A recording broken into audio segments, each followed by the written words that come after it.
ఆంధ్రప్రదేశ్ విషయానికి వస్తే అసెంబ్లీ సమావేశాలు నేటి నుంచి చాలా హాట్గా జరగనున్నాయి. మరొక వైపు రేపు జగన్మోహన్ రెడ్డి గారు ఢిల్లీ వెళ్ళిపోతున్నారు, అక్కడ ధర్నా చేయబోతున్నారట. అసెంబ్లీ సెషన్స్ కూడా ఈరోజు ఆయన హాజరు కాబోతున్నారు. ఈసారి జరుగుతున్న అసెంబ్లీ సమావేశాలని రాజకీయ పరంగా చూడాల్సిన అవసరం ఉందా? రాష్ట్ర అభివృద్ధి కోసం ముందుకు సాగే అవకాశం ఉంది? అంటే ఈ అసెంబ్లీ సమావేశాలైనా రెండు ఉంటాయి. అసెంబ్లీ అనేది రాజకీయ సభే కదా, మనం అవునన్నా కాదన్నా అది రాజకీయ సభ. మీలాంటి వాళ్ళకు నాలాంటి వాళ్ళకు అది రాజకీయాలకు అతీతంగా సభ ఉంటే బాగుండు అని ఆశ ఉంటుంది. ఆ ఆశ ఉండడం తప్పు కాదు, కానీ ఆ వాస్తవం అది కాదు. నేను 2007 మార్చ్ 29కు ఎమ్మెల్సీగా గెలిచాను. అంటే బడ్జెట్ సమావేశాలు జరుగుతున్న సమయంలో నేను ఎమ్మెల్సీ గెలిచాను. వెళ్ళి ఫస్ట్ మీటింగ్ అంటే ఫస్ట్ మీటింగ్లోనే ఒక డిబేట్ తర్వాత గవర్నర్ ప్రసంగానికి ధన్యవాదాలు తెలిపేది అనుకుంటా. దానిపైన రాజశేఖర రెడ్డి ఒక 2.5 గంటలు రిప్లై ఇచ్చాడు. సో 1.5 గంట వరకు ఓపికగా విన్నా. తెలుగుదేశం ప్రభుత్వాన్ని, గత ప్రభుత్వాన్ని విమర్శిస్తూ, రాజకీయ దాడి చేస్తూ, తన ప్రభుత్వాన్ని సమర్థించుకుంటూ 1.5 hours మాట్లాడాడు. నేను మధ్యలో లేచి, అధ్యక్ష ఒక చిన్న విన్నపం, మాలాంటి వాళ్ళు పట్టభద్రుల తరఫున ఎన్నికై వచ్చాం, రాష్ట్రం అభివృద్ధి చెందాలి, ప్రజల జీవితాలు మారాలి, ప్రజాప్రతినిధులుగా చట్టసభల్లో ఈ విషయాలు లేవనెత్తాలని వచ్చాం. కానీ నేను 1.5 గంటల నుంచి ముఖ్యమంత్రి గారి ఉపన్యాసం వింటున్నాను, రాజకీయపరమైన అంశాలు తప్ప వేరే అంశాలు లేవు అన్నాను. రాజశేఖర రెడ్డి నవ్వి, ప్రొఫెసర్ గారు శాసనసభ అంటే రాజకీయ సభయే కదా అన్నాడు. అది వాస్తవం. అది మనప్పుడు రాజకీయాలకు అతీతంగా ఇండిపెండెంట్గా గెలిచిన నాలాంటి వాళ్ళకి అనిపించవచ్చు ఈ రాజకీయాలు ఏంటి, ఐడియాలు ఏంటి. ఐడియాలు ఏంటంటే చంద్రబాబు నాయుడు, జగన్మోహన్ రెడ్డి తమ మేధస్సులను రంగరించి ఆంధ్రప్రదేశ్లో ఎంప్లాయ్మెంట్ ఎలా క్రియేట్ చేయాలి, దానికి చంద్రబాబు నాయుడు ఒక 10 రకాల సూచనలు ప్రభుత్వం తరఫున ప్రవేశపెడతాడు. జగన్మోహన్ రెడ్డి కూడా ఆర్థికవేత్తలతో చర్చించి తన మేధస్సును రంగరించి, చంద్రబాబు నాయుడు గారు మీరు చెప్పిన 10లో 7 బాగున్నాయి, కానీ ఈ 3కి ఈ రకమైన సవరణ చేస్తే బాగుండు, ఈ 10 కాదు ఇంకో 5 రకాల చర్యల వల్ల ఉపాధి పెరుగుతుంది, ఇలా మాట్లాడుకుంటే బాగుండని మనం అందమైన కలగంటాం. కానీ అలా జరుగుతుందా? అలా ఈ గతంలో జరగలేదు, ఇప్పుడు జరగదు. గతంలో జరిగిందా? సో అప్పుడు జరగలేదు, ఇప్పుడు జరగలేదు. రియాలిటీ ఏంటంటే రాజకీయాలే. మళ్ళీ అంత సీరియస్గా ప్రభుత్వం ఇప్పుడు కూర్చొని కేంద్ర ప్రభుత్వం నుంచి మనం ఏం అడగాలి, మేము ఇది అడుగుతున్నామని చంద్రబాబు నాయుడు ముఖ్యమంత్రిగా ప్రతిపాదిస్తే, జగన్మోహన్ రెడ్డి, చంద్రబాబు నాయుడు గారు చాలా మంచి పని చేస్తున్నారు, మీరు ఇవి అడుగుతున్నారు, కానీ అదనంగా ఇవి కూడా అడగాలి అంటే, జగన్మోహన్ రెడ్డి గారు మీరు ఇచ్చిన సలహా చాలా బాగుంది, తప్పనిసరిగా వాటిని కూడా మేము తీసుకొని అడుగుతాం అని అంటారా? ఇలా ఉంటే బాగుండు సభ అని అనిపిస్తుంది, కానీ అలా ప్రాక్టికల్గా సాధ్యమా? అందువల్ల శాసనసభలో కూర్చున్న వాళ్ళంతా ఎవరు? శాసనసభలో కూర్చున్న వాళ్ళంతా వివిధ రంగాల నిపుణులు, రాజకీయాలకు సంబంధం లేని నిపుణులు కాదు కదా.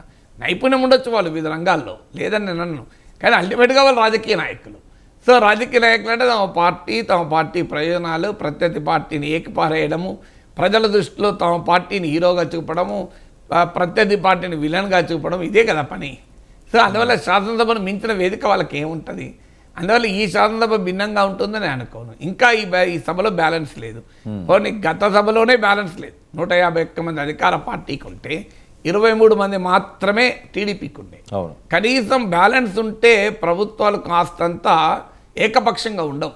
బ్యాలెన్స్ ఉన్నా కూడా ఏకపక్షంగా ఉంటాయి, కానీ కంపారిటివ్లీ కొద్దిగా నయం.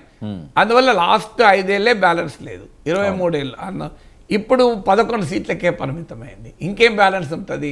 ఇదంతా one way match, one side match. ప్రభుత్వాలు పొగుడుతూ, ఎమ్మెల్యేలు మాట్లాడుకొని, ప్రతిపక్షాలు విమర్శిస్తూ రాజకీయ ఉపన్యాసాలకే పరిమితమవుతాయి. I don't expect. ఉంటే బాగుండు. దేశం ఇప్పుడు 20 లక్షల ఉద్యోగాలు తెలుగుదేశం పార్టీ క్రియేట్ చేస్తా అన్నది. ఒక serious discussion, how to create 20 lakh jobs. ఇప్పుడు అల్టిమేట్గా ప్రజల జీవితాలు మార్చేదే రాజకీయం కదా. సో ప్రజల సమస్యలకు పరిష్కారం చెప్పే శాస్త్రమే రాజకీయం కదా. సో నిజంగానే పోనీ ఈవెన్ 11 మంది వైసీపీ ఎమ్మెల్యేలు వెళ్ళిపోయినా కూడా సభ అంత సీరియస్గా చర్చించదు. వాళ్ళు వెళ్ళిపోయినా కూడా మీరు అధికార పార్టీ వాళ్ళు జగన్మోహన్ రెడ్డి 5 ఏళ్ల పాలన ఏకిపారేయడానికి ఎక్కువ సమయం కేటాయిస్తారు. ఎందుకు? ఎందుకంటే శాసనసభ ద్వారా, టీవీల ద్వారా, పేపర్ల ద్వారా జనంలోకి వెళ్తుంది కదా. సో నిజంగానే మీరు కావాలంటే చూడండి, 2 రోజుల తర్వాత, 3 రోజుల తర్వాత 20 లక్షల ఉద్యోగాలు మనకు కల్పిస్తామని ప్రామిస్ చేశాము. 20 లక్షల ఉద్యోగాలు కల్పించడానికి ఏం చేయాలి? అని సీరియస్గా పాలసీ ఎలాంటి పాలసీ చర్చించి సభ ప్రభుత్వానికి ఒక డైరెక్షన్ ఇస్తుందో చూడండి మీరు. అలా ఇస్తే చాలా చాలా సంతోషం. ఇప్పుడు లోకేష్ అన్నాడు $1 ట్రిలియన్ ఎకానమీ చేస్తాం. ఎస్, $1 ట్రిలియన్ ఎకానమీ చేయాలంటే ఆంధ్రప్రదేశ్ ఏం చేయాలి అని ప్యూర్లీ ఈ ఎకనామీ పైన, డెవలప్మెంట్ పైన సభ చర్చిస్తుందా? కనీసం ఈ మొత్తం సెషన్లో ఒక్కరోజు నో పాలిటిక్స్ డే అని పెట్టుకొని చంద్రబాబు నాయుడు రేవంత్ రెడ్డిలకు రిక్వెస్ట్ ఏంటంటే మొత్తం బడ్జెట్, మొత్తం సమావేశాలు రాజకీయాలు లేకుండా ఉంటాయని నేను కూడా అనుకోను. అది సాధ్యం కూడా కాదు. గతంలో లేవు, ఇప్పుడు ఉండవు. కానీ let there be 1 day no politics day. రాజకీయపరమైన విమర్శలు, సమర్థనలు, పొగడ్తలు, ప్యూర్లీ ఒక ఇంటలెక్చువల్ డిస్కషన్. సో 20 లక్షల ఉద్యోగాలు, ఒక నిరుద్యోగమే తీసుకుందాం. ఆంధ్రప్రదేశ్లో, తెలంగాణలో కూడా ఇది ఒక ముఖ్యమైన అంశంగా ముందుకొచ్చింది. సో ప్రభుత్వం ఏం చేస్తుంది అని ప్రభుత్వం చెప్పడం కాదు, ఏం చేయలేదని ప్రతిపక్షం అనడం కాదు. సో ఆ సమర్థన, పొగడ్తలు వేరే రోజు పెట్టుకుందాం. ఒకరోజు only what is to be done. So అక్కడ కూడా మళ్ళీ మా ప్రభుత్వం ఈ రకంగా చేస్తోంది అని అధికార పార్టీలు అంటారు. మీరు చేశారా అని ప్రతిపక్షం అంటారు. మీరు అధికారం ఉన్నప్పుడు ఏం చేశారని వీళ్ళు అంటారు. ఇదే పంచాయతీ. ఈ పంచాయతీ వల్ల ప్రజలకు ఏం దక్కుతుంది? ఏం దక్కదు. Unfortunately that is how the సభలు నడిచేది. లేదంటే ఏకపక్షంగా ఇంకా పొగడతాడు. నేను తెలంగాణ వచ్చాక కూడా కొన్ని రోజులు శాసనమండలి ఉంటే నాకు బాధేసింది. సో తెలంగాణ తెచ్చుకున్నది ఇందుకోసమేనా అనిపించింది. ఎందుకు? తెలంగాణను ఎలా అభివృద్ధి చేయాలని చర్చ కాదు. కేసీఆర్ను పొగుడు. కేసీఆర్ గారు అసలు తెలంగాణ జాతిపిత, తెలంగాణ గాంధీ. కేసీఆర్కి ఇలాంటి ఆలోచన ఎలా వచ్చిందో ఆశ్చర్యం వేస్తుంది. ఈ పొగుడే అధ్యక్ష కేసీఆర్ గారి దూరదృష్టి, దార్శనికత, ఇదే గొడవ తప్ప ఏ సీరియస్గా ఒక అంశం పైన డిబేట్ లేదు. తెలంగాణ తెచ్చుకున్న తెలంగాణలో ఏం చేయాలి అని. సో తెలంగాణ తెచ్చుకుంటే ఏం చేయాలని కేజీ టు పీజీ అని అన్నారు. దాని మీద నేను అడిగాను, అసలు ఈ కేజీ టు పీజీ ఎలా ఉంటుందంటే జగదీష్ రెడ్డి గారు మంత్రి, అద్భుతంగా ఉంటుంది సార్. అద్భుతంగా ఉంటుంది కరెక్టే, ఎట్లుంటుంది అని. చాలా ప్రపంచమంతా తెలంగాణ వైపు చూసేలా ఉంటుంది. అదే సార్ ఎలా ఉంటుంది అని. అసలు తెలంగాణ వైపే దేశమంతా చూసేలా సార్ ఎలా ఉంటుంది అంటే ఆన్సర్ లేదు. తర్వాత ఒక నాయకుడు వచ్చిన అన్నాడు, మాకే తెలియదు కదా సార్, మేమేం చెప్పాలి. సో మాకు కేసీఆర్ గారు అనమన్నారు, మేము అంటున్నాము కేజీ టు పీజీ. అది ఎలా ఉంటుందో మాకు తెలుస్తుంది కదా మీకు చెప్పేది అని. అందువల్ల అలా ఉంటుంది సభలో చర్చించే దానికి పొలిటికల్ యాంగిల్ ఎక్కువ ఉంటుంది తప్ప సీరియస్ యాంగిల్ ఉంటుంది. అందులో ఆంధ్రప్రదేశ్లో మనందరికీ తెలుసు ఎంత పోలరైజ్ అయి ఉన్నాయో. సో ఆంధ్రప్రదేశ్లో గత 5 ఏళ్లలో జరగలేదు, అంతకుముందు 5 ఏళ్ళలో జరగలేదు. సో ముఖ్యమంత్రి ప్రతిపక్ష నేతను గుర్తించడు, ప్రతిపక్ష నేత ముఖ్యమంత్రిని గుర్తించడు, అధికార పార్టీ విపక్షాన్ని గుర్తించదు, విపక్షం అధికార పార్టీని గుర్తించదు. ఒకరికొకరు తిట్టుకుంటారు, విమర్శించుకుంటారు, అరుచుకోవడానికి ఏంటంటే ప్రతిపక్షం 11 మంది ఉన్నారు కనుక అరుచుకోవడం వాకౌట్లు చేస్తారు, సభకు రారు. ఇక ఏకపక్షంగా వాళ్ళు వెళ్ళిపోయిన తర్వాత కూడా సో ఇక తిడుతూనే ఉంటారు అధికారంలో ఉన్నవారు. సో గతంలో తెలుగుదేశం పార్టీ వాకౌట్ చేసినా జగన్మోహన్ రెడ్డి ఊరుకున్నాడా, కొడాలి నాన్న ఊరుకున్నాడా? ఇప్పుడు కూడా ఎవరు ఊరుకోరు. ఎందుకు ఊరుకుంటారు? ఇప్పుడు అచ్చెన్నాయుడు ఊరుకుంటాడా? సో ఇప్పుడు ఇటువైపు వాళ్ళు ఊరుకోరు. అందువల్ల అల్టిమేట్గా ఆంధ్రప్రదేశ్ రాజకీయాలకు నిలయంగానే ఉంటుంది తప్ప సీరియస్గా రాష్ట్రాన్ని ఎలా అభివృద్ధి చేయాలి, విజన్ ఏంటి, ఇప్పుడు వికసిత ఆంధ్రప్రదేశ్ అని చంద్రబాబు నాయుడు గారు అంటున్నారు. దానిపైన చర్చించండి. 2 రోజులు వికసిత ఆంధ్రప్రదేశ్ చేయాలంటే ఏం చేయాలి అని సభలో చర్చించండి, సభ బయట చర్చించండి, ఒక సీరియస్ ఇంటలెక్చువల్ ఇన్పుట్స్ తీసుకోండి, దాని నుంచి ఒక డాక్యుమెంట్ తయారు చేసి ఒక ప్లాన్ ఆఫ్ యాక్షన్ చేయండి. చరిత్రలో నిలబడిపోతారు కదా. ఈ రాజకీయాలు ఎప్పటికుండేవి.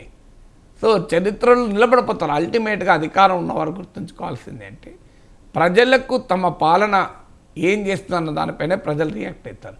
నువ్వు సభలో అర్చినవా, సభలో ప్రతిపక్షాన్ని మాట్లాడనివ్వలేదా, సభలో ఏకపక్షంగా వ్యవహరించినవా, సభ బయట ఎవరిని ప్రశ్నించనీయలేదా, ఇవన్నీ ఏమీ ఉపయోగపడవు. దీనికి జగన్మోహన్ రెడ్డి అనుభవమే ఒక ఉదాహరణ కదా. 5 ఏళ్ళుగా చంద్రబాబు నాయుడుని అవమానించలేదు అసెంబ్లీలో. చంద్రబాబు నాయుడును వ్యక్తిగత స్థాయికి కూడా దిగజారి వైసీపీ సభ్యులు మాట్లాడలేదా? సో చంద్రబాబు నాయుడు అవమానించి ఒక ఆనందాన్ని పొందారు. ఏం జరిగింది ఆఖరికి? చంద్రబాబు నాయుడు ఇది గౌరవ సభ కాదు, నేను సీఎంగానే వస్తానన్నాడు. వచ్చిండు కదా.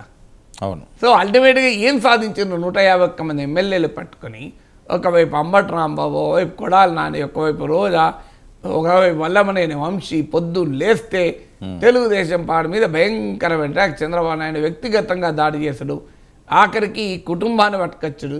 ఏం చేశారు? సాధించింది ఏంటి అల్టిమేట్గా? మిగిలింది జీరో కదా. 11 మంది ఎమ్మెల్యేలకు పరిమితమయ్యారు. అందువల్ల ఈ జగన్మోహన్ రెడ్డి అనుభవమే గుణపాఠం కాదు, ఇంకే వేరేది అవసరం లేదు.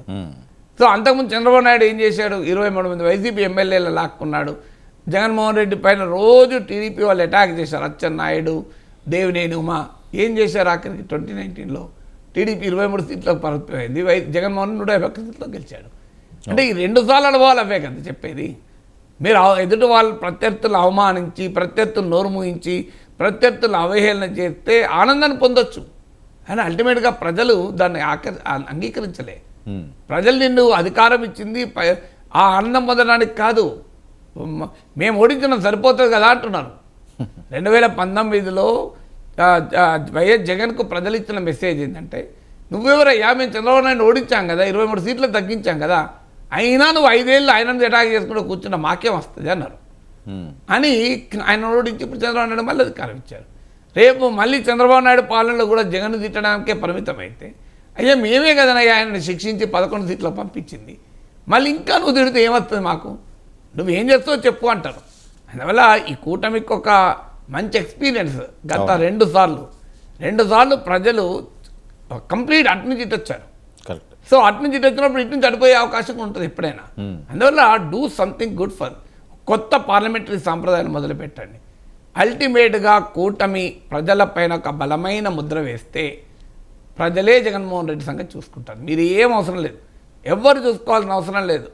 దానికి తెలుగుదేశం వాళ్ళు, జనసేన వాళ్ళు చూసుకోవాల్సిన అవసరం లేదు, జనమే చూసుకుంటారు కదా. సో కానీ మేము తిట్టి ఆనందపడతామంటే పడండి. సో ఏం జరుగుతుంది కదా, 10 ఏళ్ళలో ఏం జరిగింది, ఇప్పుడు కూడా జరుగుతుంది.